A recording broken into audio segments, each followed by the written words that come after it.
Art can mean different things to different people. For me, it's all about the joy of creativity.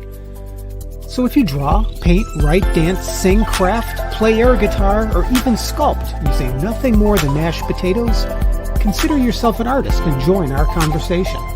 For the next half hour, meet the artist and learn about their inspiration while we all enjoy the beauty of creativity.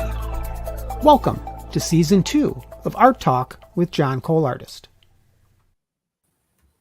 Well, good evening, everyone. Welcome to Art Talk with John Cole Artist. Today is May 8th. And it's kind of awkward because originally I was going to talk to Anna last night, but the plans got a little shaken up a little bit. So I ended up spending a little bit of time talking about a book I just released. But tonight is all about Anna Davis. Anna Davis is our guest tonight. And she has been on before, so she's an old pro at this. So I'm sure this is going to be another amazing conversation. Anna, how are you tonight? I'm doing fantastic. Thank you. Great, great. Hopefully the weather down there is a little nicer than it is up here in Massachusetts. Yesterday it was, I think it hit like 80 up here yesterday. Oh. Today it's in the 50s. It's raining and it's naughty out and kind of took the wind. I don't want to brag, but it's really nice today. Yeah, don't show me out the window or nothing. I'm not going to show you out the window. I'll have to fly down that way just to say hello. So yeah, you've got a book coming out now. Maybe update us a little bit. What have you been doing since the last time we spoke? I know it's been a little while. Well, I know. When did we last speak? I think it was right around Halloween, and that was when I was talking about the pumpkins. Right. I love doing the pumpkin carving. But basically, since then, I took a little break after the Behind the Power, and then started this launch program to write our books. And really, it was very intense. Pretty much not doing much of anything else, but writing, and just researching and writing. That was pretty much it. Yeah, and Donna Walker's watching us tonight. She said, "Hey, I'm glad it's tonight." Yeah, me too. Yeah, the writing process. Yeah, I mean, we saw each other there back in January, where we all sat down to really get these projects going. And I just want to make sure I congratulate you on getting it done. Yeah, and you too, John. It was what a process that we did, but we were so supported throughout. I mean, there's every question that we had is answered. I didn't think there was any time that I didn't know what was going on, because if I didn't, then I can just ask, Yeah. One thing I would do different with starting out, I got a notebook and I started writing, and I was writing. And then when I went to put it all into the document and started typing it, it took a lot longer than I had thought it was going to. So yeah, because you said that right before we got on the show, you said that you wrote all that longhand, which I wrote like the first 50 pages. Oh, good Lord. And then you said as you were probably less than 50, but it was close to the first 50 that I wrote out longhand. Yeah, it was a whole entire, a regular spiral notebook. Right. That whole thing was full. There was not a blank page, front and back. And then you said as you were transcribing it over, you were making changes as you were doing it. Wow. Yeah. I was like, oh, this doesn't sound right. Oh, I better change it like this. So then that took even longer to do. So yeah, I would definitely not write it out as much as I did. A little bit of it maybe, but not as extensively as I did the last time. But well, I mean, either way, you went from point A to point B, and you did it in a very aggressive timeline. And now I haven't read the book yet, so just like a lot of people watching, the book won't come out till 14th, right? Next Tuesday 14th. Tuesday the 14th. Yeah. So I'm really super excited about that, and I can't wait to add it to my ever-growing bookshelf of books that we've written, books that really have an impact. And I've got no doubt that Tides of Transformation, Learning to Love Myself in the Waves of Life's Rejection, will be a great addition to my bookshelf. I was wondering if maybe you could, without giving away the plot, giving away whatever. Maybe talk a little bit about, well, a couple things really. How did you come up with the title? Maybe a little bit about what the book is about. So I've lived in the Florida Keys for over 30 years. So obviously a lot of my life has happened here. mhm, So the cover was because of that, because a lot of the stories that I pulled from my life to use as examples were things that happened to me here. And and then that's the colors on the front, the aqua colors and stuff are really some of my favorite colors. And we were talking colors before we talked anything else. And then I liked the concept of the words, the words that I'd been always telling myself, that I beat myself up with, right. and the things that made me feel bad, those are written in the sand, but the tide is coming in to wash them away. And I honestly, I have to give credit to Laura on the title. And when she said it, I was like, oh my gosh, yes, that has to be it. Because actually my business name is Transformation Station. All right. That all ties together. Right. So I was like, Yeah. oh my gosh, that's perfect. And then we played around with the subtitle part. And it's funny because we had settled on learning to accept myself. Mm-hmm. And then for some reason, when it got sent, they put love myself. And then she goes, oh no, I'll have them change it. And I'm like, no, I don't want it changed now, because I like it even better, because that's what it comes down to. It's not just accepting yourself. You have to love yourself. It's about the self-love. And I was the opposite. Right. I had self-hate. I beat myself up my whole life. And that's what this book is about, how I finally learned to love myself. Yeah. And I want to say hello to Lucinda. Lucinda's on. She says, hello, beautiful people. Congratulations, Anna. Yeah, I think the cover design then really, really goes well with that idea, because right, the water is transforming, and of course, the way that the design worked out, it's really wiping away all that so that you can learn to love yourself, right? And it sounds to me, I think Bob Ross would have called that a happy little accident, right? Yes. Yeah, yeah, I love I that. like that. Yeah. Yes. So, Yeah. so inside the book, I know that I'm not somebody who collects a lot of self-help books, but I've read a number of them over the years, intermittently. And our self-help books are a little bit different, I think, than some, right? Because you even said you write little personal stories in there, right? And then how is the self-help part woven in? So, like, one of them, my what brought me to a coaching program that started me on this path was my anger had taken over my life. I was absolutely just all the time, like, Right. just so mad. And I didn't even know what I was mad about. Like, I just was angry and I couldn't take it anymore. I didn't want to be that way anymore, but I didn't know how to change.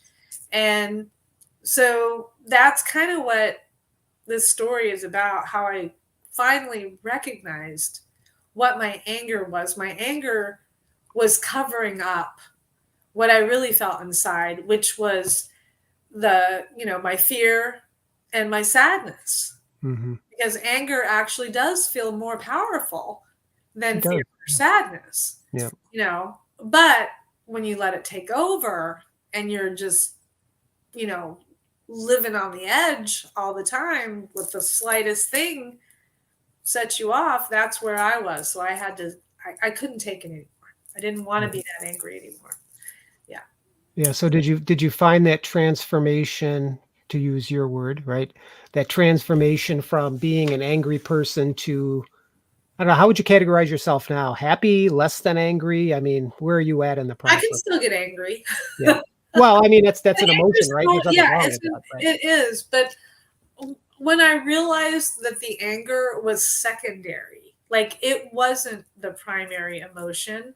Mm-hmm. I was using it to cover up the primary emotion probably was fear. Right. And sadness was, right along there with it.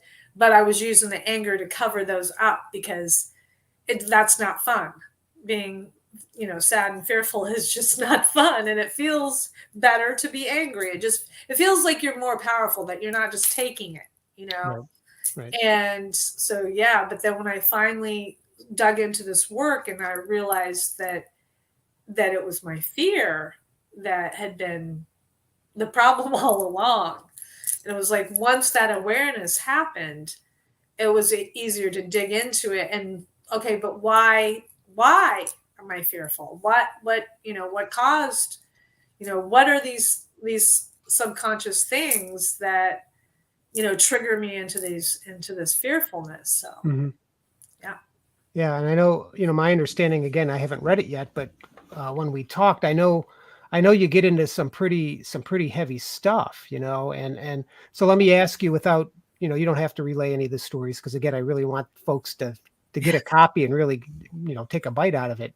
But I mean, what how do you feel expressing all that in something that so many people now are going to have access to? Does it scare you? Does it make you feel happy? I mean, how do you feel with that? Well, like some of the subject matter, I talked a little bit about it on stage. Mhm. So I had already shined a light on it because what is shame loves secrets. So there's no way after this book comes out, like there's no way these things can be secrets anymore because some of them I held close and never told anybody for many, many years. And it literally was physically, emotionally, and mentally destroying me. Yeah. And it's because it's so amazing how we do hold things in our bodies. The emotions get trapped in our bodies. If we don't process them, they're staying in there. Yeah. And we literally make ourselves sick.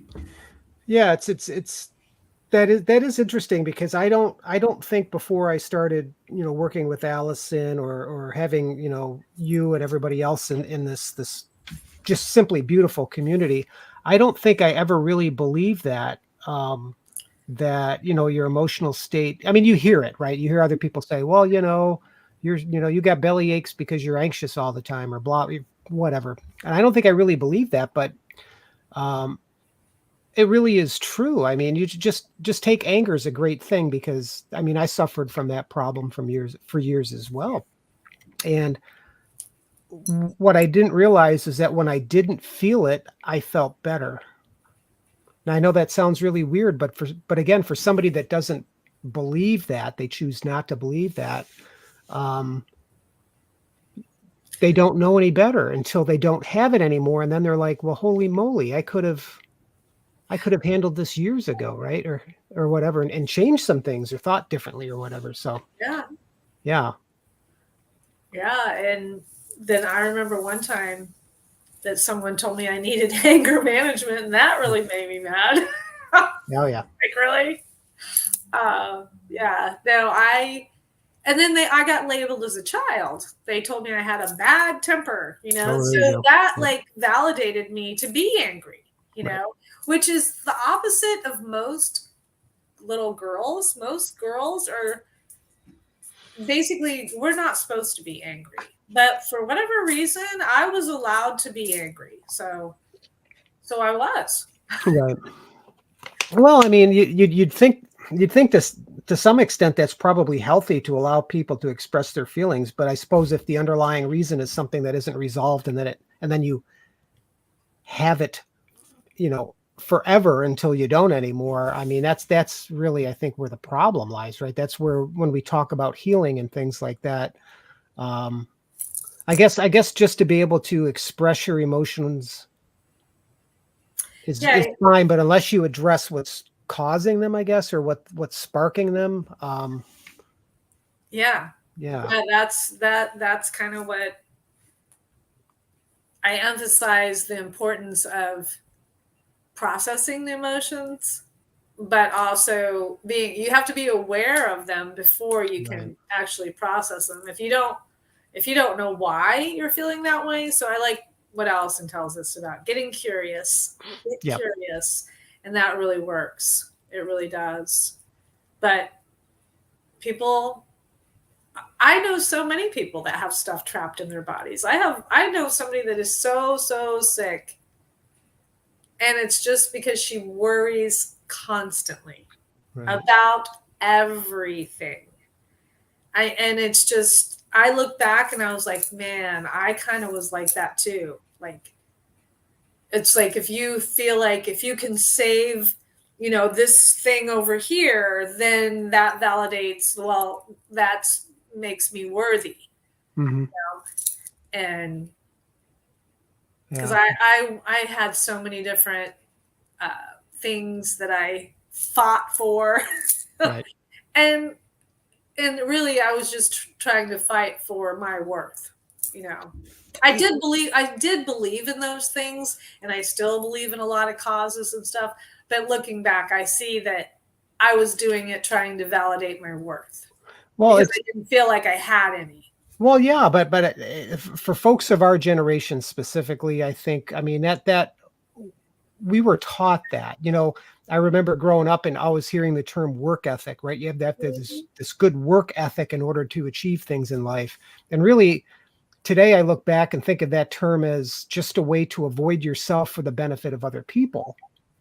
Yes. And Heather talked a little bit about this when I had her on the show. Matter of fact, I think part of her speech she talks about that is that we get wrapped around that idea of people pleasing, but sometimes John's definition would be people pleasing plus, because if I'm going to people please you, it's because perhaps I want to do something for you because maybe there's some underlying codependency issues, or maybe just because I care about you, right? So maybe I'll do something I don't want to do. But I think people pleasing plus in my mind is when you do that for everybody, right? I mean, you're working in a job you hate, you're dealing with people you don't like, you have these toxic relationships, you have these complexities that are only there because you agreed to them, and then you try to think that their responses are going to make you feel better, but Yeah. you're looking in the wrong place, right? Yes. You Yes. know? To all of that. Yes. Yeah. Yeah. I just recently basically let myself be bullied for a few months, um and I just was like just trying to keep the peace, and it's, yeah, you crossed a boundary, but you probably didn't really mean to, but yeah, they did. Yeah. And so now basically,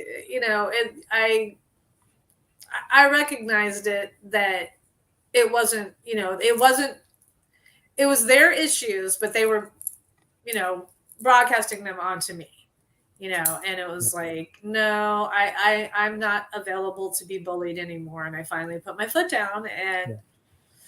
But when you put your foot down, Mhm. what in your mind said, I'm done?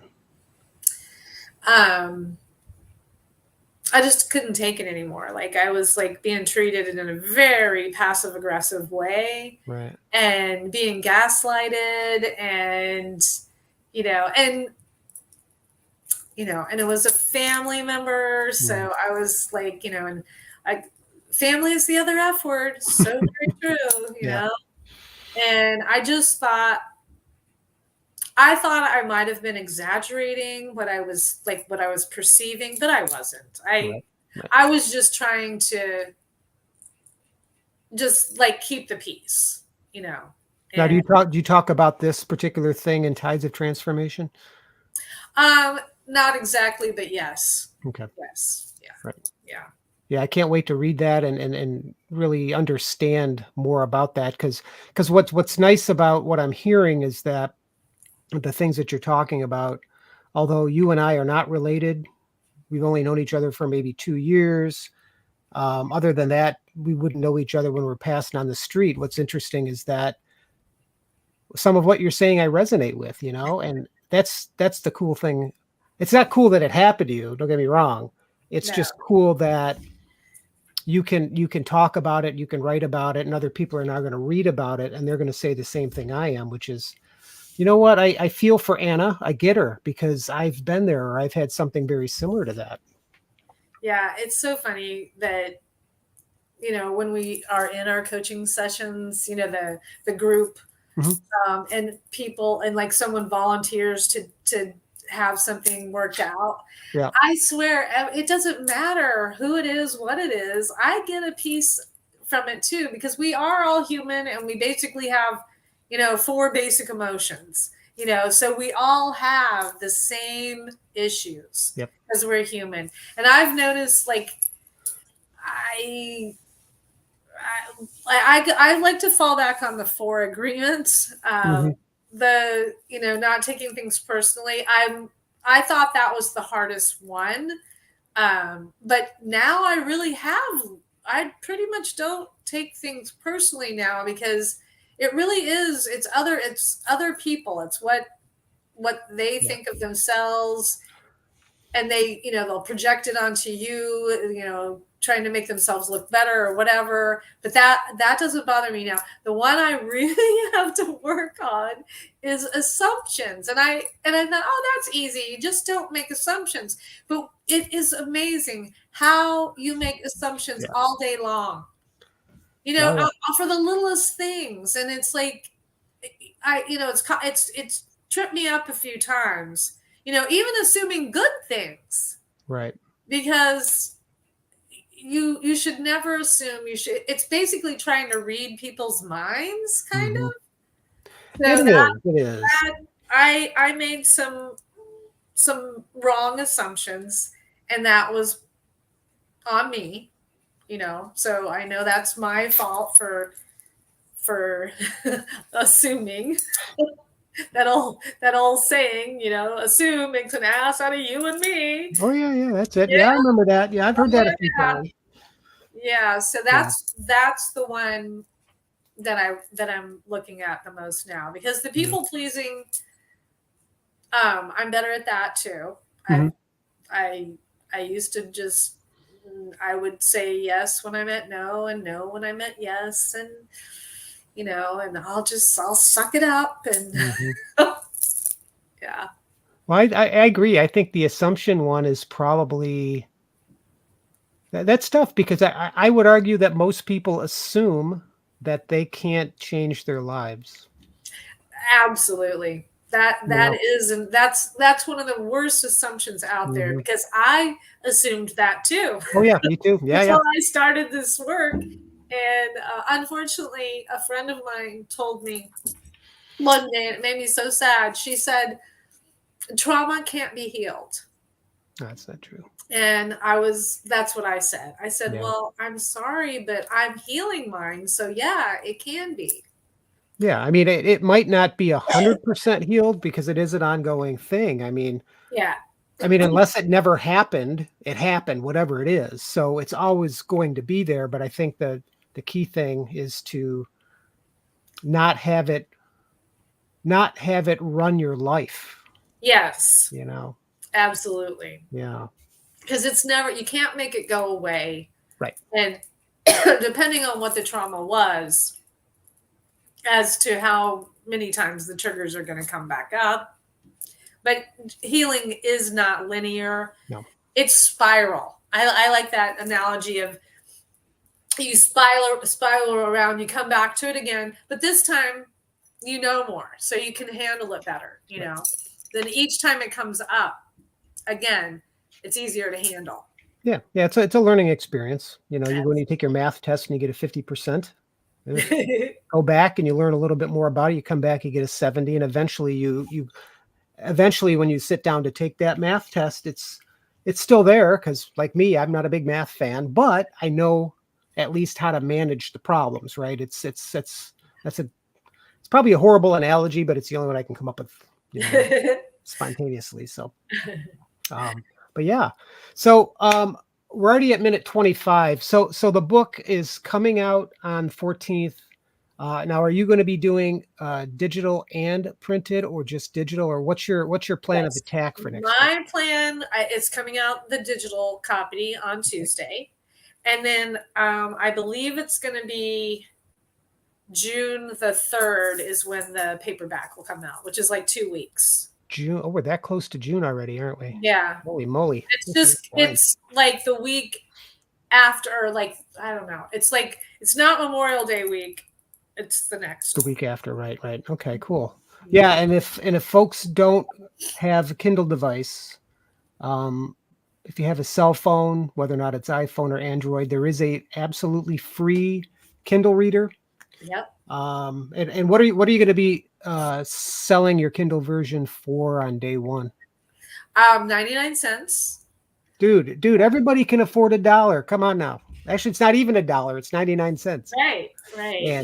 I like the 99 cents. You know, I did retail for many years, and we always just added 99 cents to the end of any, whatever price it was. Cause it's like people, I don't know, people don't even think it's less. It's like, if it's $9.99, people think it's $9.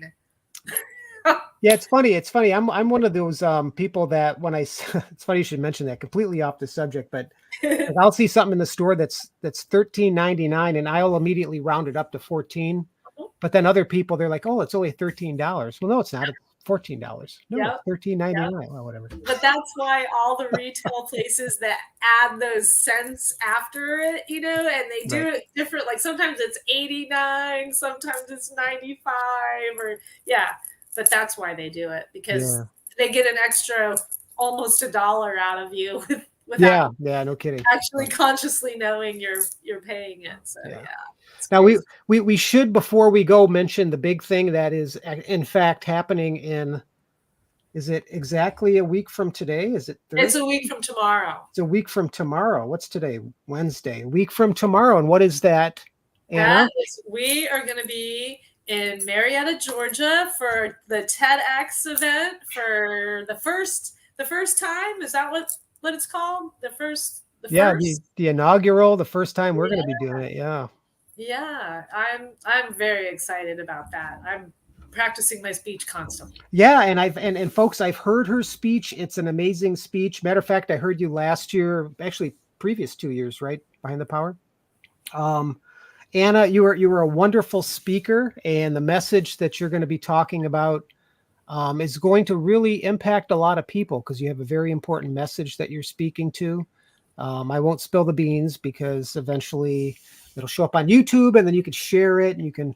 I keep telling everybody, as long as I don't cuss, I should make it on to YouTube. Yeah, well, who knows? Maybe they'll bleep out a few words, but you're going to be amazing on stage. Matter of fact, all the speakers are going to be amazing. And it's May 16th. And what was the name of the theater? I think it's Marietta. Yeah, it's in Marietta, but there's a name. It's like it's some theater in Marietta, and unfortunately, I don't have it in front of me. But we're actually going to be speaking on an actual stage. And I don't know if there's any tickets available left, but if you go to it's TEDxLakeCharles.com. Lake Charles. Yeah, you can check out. Hopefully see you there. If not, we'll be on YouTube. So Lake Charles. Is there anything else that you'd like to share with us tonight, Anna, before we No, I just hope that people that read my book will realize that they don't need to carry around their heavy burdens and keep that all to themselves and make themselves physically, emotionally, mentally sick. Like you can let go of those things and think new thoughts and have the life you want. It's possible. I love that, and I couldn't agree with you more. Thank you so much for spending this time with me. So it was another great conversation. I knew it was going to be, and we'll have to hook back up after TEDx sometime. Now, just to let everybody know, because TEDx is next week, I'm driving down like I did a few weeks ago. So there will not be a podcast next week. And the following week, I haven't booked anybody yet, but I really would love to get together with you at some point to kind of, what's that word for? Debrief on TEDx, debrief on how the book is going for you. And I have an upcoming collaboration event with an artist here in town. And so that might be a good conversation. She might want to come on with me for that. Oh, I love that. Yeah. We're going to do a smash session. I'll do the smash session, and then she'll do the art session where we're going to take the broken pieces and make them into something beautiful. So wow, yeah. You know what? Absolutely, we will definitely. Doesn't that sound like a cool thing? Yeah, we kind of want to set it up like an event. Yeah, maybe on the full moon or something.